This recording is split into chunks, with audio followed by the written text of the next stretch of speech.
तो बच्चों अब हम यहाँ पर विद्युत वाहक बल, टर्मिनल वोल्टता और आंतरिक प्रतिरोध के मध्य संबंध देखेंगे। तो चलिए देखते हैं। अभी हम जो ये संबंध देख रहे हैं ये पुरानी परिभाषा से यहाँ पर हम संबंध देख रहे हैं। पुरानी परिभाषा के अनुसार विद्युत वाहक बल क्या होता है? एकांक धनात्मक आवेश को बल परिपथ में घुमाने में किया गया कार्य। तो सेल अगर वाकई में कार्य करता है, हम मान लें, तो कार्य कहाँ करेगा? एक तो करेगा वो सी से डी, क्योंकि यहाँ प्रतिरोध है, आंतरिक प्रतिरोध, और एक करेगा बी से ए, क्योंकि यहाँ प्रतिरोध, दो ही जगह करेगा। ठीक है भाई, तो कार्य हो गया एक तो ए से बी के बीच में, एक सी से डी के बीच में। कार्य होता है आवेश इंटू विभव। तो आवेश इंटू विभव, तो हमने ए और बी के बीच में विभव को वी ए भी मान लिया, और सी और डी के बीच में कार्य करेगा तो आवेश इंटू विभव। ये जो विभव है अपने पास आई इंटू आर, या ओम के नियम से हमने निकाला है। इलेक्ट्रोडों के बीच में आवेश के प्रवाहन से जो धारा प्रवाहित होती है वो है आई है, और उस धारा के मार्ग में जो प्रतिरोध उत्पन्न होता है उसको हम स्मॉल आर कह रहे हैं। तो ओम के नियम से आई इंटू आर क्या हो गया अपने पास? आई इंटू आर अपने पास विभव देखने के लिए मिल रहा है। ठीक है, तो Q यहाँ पर एकांक है जैसा कि परिभाषा में दे रखा है, तो Q की जगह 1 लिख देंगे तो VAB प्लस IR। अब IR को E के पास ले जाएंगे तो VAB बराबर हो गया E माइनस IR, और V अपने पास क्या हो गया? टर्मिनल वोल्टता। टर्मिनल वोल्टता क्यों? बंद परिपथ है। ठीक है, ये सबसे आसान डेरिवेशन है, लेकिन ये जो डेरिवेशन है ये पुरानी परिभाषा से एग्जाम में आप कर सकते हैं, गलत नहीं हो, लेकिन स्टैंडर्ड नई वाली डेरिवेशन है। तो नई परिभाषा से हम यहाँ पर डेरिवेशन कर रहे हैं, वो भी आसान है, कंसेप्ट वही रहेगा। ये बंद परिपथ हो गया अपने पास। हमें क्या करना है? सी और डी के मध्य विभवांतर निकालना है। सी और डी के मध्य विभवांतर निकालना है। तो भाई सी और डी के मध्य जो विभवांतर है वो चार बिंदुओं के मध्य विभवांतर पर निर्भर कर रहा है। एक तो विभवांतर है पी और एन के बीच में, और एक विभवांतर है ए और बी के बीच में। एक तो पी और एन के बीच में, एक ए और बी के बीच में। इनके बीच में आपको विभवांतर देखने के लिए मिलेगा। तो P और N के बीच में विभवांतर है अपने पास V प्लस V माइनस, यानी V प्लस और V माइनस का अंतर हम निकालेंगे। V प्लस क्या है? धनात्मक इलेक्ट्रोड पर विभव, और V माइनस क्या है? ऋणात्मक इलेक्ट्रोड पर विभव। ये माइनस में क्यों है? क्योंकि यहाँ पर ऋणावेश है, और ये अंतर का माइनस। और ये कौन सा विभव है? ये इलेक्ट्रोडों के ठीक पास उपस्थित दो बिंदु हैं। ये जो इलेक्ट्रोड है प्लस, इसके पास उपस्थित बिंदु ए है, और ये जो इलेक्ट्रोड है माइनस, इसके पास उपस्थित बिंदु है बी। उनके ठीक पास उपस्थित जो दो बिंदु है ए और बी, जो बिंदु आपको देखने के लिए मिल रहे हैं, इनके मध्य जो विभवांतर है वो है आई इंटू आर। क्योंकि क्या है, अगर आयन एक तरफ से दूसरी तरफ जा रहा है तो ऑब्वियस बात है कि वहां विभव होगा, विभव बिना तो वो जा ही नहीं सकता, और विभव होता है ओम के नियम से विद्युत धारा इंटू प्रतिरोध।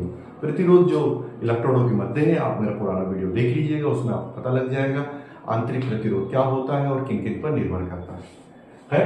तो आप देखिएगा, तो यहां पर आपको समझना है कि इलेक्ट्रॉन या कोई भी आयन, अगर आयन, क्योंकि ये तो अपघट्य है, तो अगर आयन जो है वो धनात्मक इलेक्ट्रोड पे पहुंचना चाहता है, धनायन, और ऋणात्मक आयन ऋणात्मक इलेक्ट्रोड पे पहुंचना चाहता है, तो उसे बीच में ये चीज तय करनी होगी।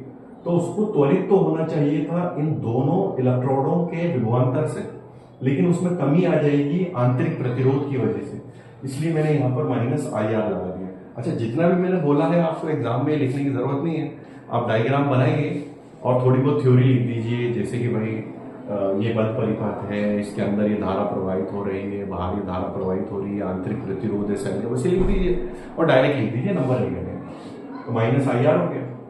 ठीक है, अभी माइनस माइनस हो गया अपने प्लस। अब ये हो गया विद्युत वाहक बल, मैंने यहाँ ई लिख दिया, ये माइनस आई आर हो गया, और बी सी डी की जगह मैंने वी लिख दिया। तो इस प्रकार से कितनी परिभाषाएं हो गई? दो। पुरानी परिभाषा से भी हमने सेम फॉर्मूला डिराइव किया है, सेम सूत्र निकाला है, और नई परिभाषा से भी हमने सेम सूत्र निकाला है। फर्क क्या है? नई वाली परिभाषा में हमने ये माना है कि विद्युत वाहक बल खाली विभवांतर आरोपित करता है, जैसे कि नए वैज्ञानिक कह रहे हैं, और पुराने वैज्ञानिक ही कहते थे कि सेल किसी तरह का कार्य करता है, तो हमने कार्य के अनुसार निकाले, हालांकि सूत्र सेम ही आया। अब कुछ विशेष स्थितियां हैं, इस पर आप बात कीजिए, ध्यान से समझिए। खुला परिपथ, अगर सेल इस्तेमाल में नहीं आ रहा है तो परिपथ में धारा प्रवाहित नहीं होगी, आई हो जाएगा 0। तो आई अगर यहाँ पर 0 होगी तो पूरी टर्म ही यहाँ से चलेगी, तो v किसके बराबर हो गया, ई के। फिर आगे अगर सेल से धारा ली जाएगी तो फॉर्मूला ये लगेगा, v बराबर ई माइनस आई आर। अब जो विद्युत वाहक बल है उसमें से कितना कम हो गया, आई आर, इतना विभव कम हो गया, फिर बना v, तो v तो e से छोटा हो गया। ठीक है, चार्जिंग के समय इस पर आपको जरूर ध्यान देना है, जब सेल को हम चार्ज करते हैं तो माइनस की जगह प्लस आ जाता है, और सेल के टर्मिनलों पर जो वोल्टता होती है वो सेल के विद्युत वाहक बल से भी अधिक हो जाती है। याद रखिए, अगर हम किसी सेल को चार्ज करना चाहते हैं तो उससे बड़ा सेल या बैटरी लेंगे तभी वो चार्ज हो सकती है, अदरवाइज वो चार्ज नहीं हो सकती, इसलिए प्लस यहां पर आएगा। आगे देखिएगा, v बराबर ई माइनस आई आर। फिर और जो विशेष स्थितियां हैं उसके बारे में हम बात कर रहे हैं। तो v की जगह मैंने आई आर लिख दी, ई माइनस आई आर।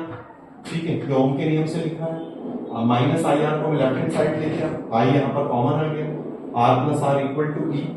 फिर मैंने आर प्लस आर का यहाँ पर डिवाइड कर दिया, आई बराबर हो गया E upon R plus R. ये फॉर्मूले जो सब आपके काम आएंगे। अगर बाह्य प्रतिरोध शून्य हो जाए, ये अपने पास है बाह्य प्रतिरोध,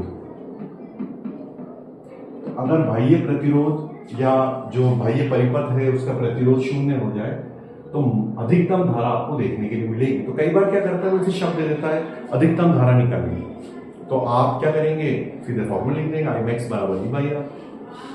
फिर आप दोबारा देखिएगा, ये जो फॉर्मूला है, ये वाला जो स्टेप है, इसे दोबारा लेंगे, I R plus R equal to E. I का हमने डिवाइड कर दिया, स्मॉल आर उधर भेज दिया। ये जो सूत्र है इस पर एक सवाल दे रखा है एनसीईआरटी में, तो हमारे पास ये जो बाह्य प्रतिरोध है उसका फॉर्मूला आ गया है, तो इससे हम वो क्वेश्चन सॉल्व कर सकते हैं। फिर आगे देखिएगा, आई आर बराबर ई माइनस वी, ये कहां से आया, यहां से आया। ठीक है, तो small R equal to E minus V upon R, I होता है वी बाई आर ओम के नियम से, तो E minus V upon V by R, R को ऊपर लेंगे तो E minus V upon V into capital R. यह आंतरिक प्रतिरोध का हमारे पास एक फॉर्मूला देखने के लिए मिल रहा है। अब हम अगले वीडियो में एनसीईआरटी के कुछ एक्सरसाइज के क्वेश्चन, अभ्यास के क्वेश्चन सॉल्व करेंगे।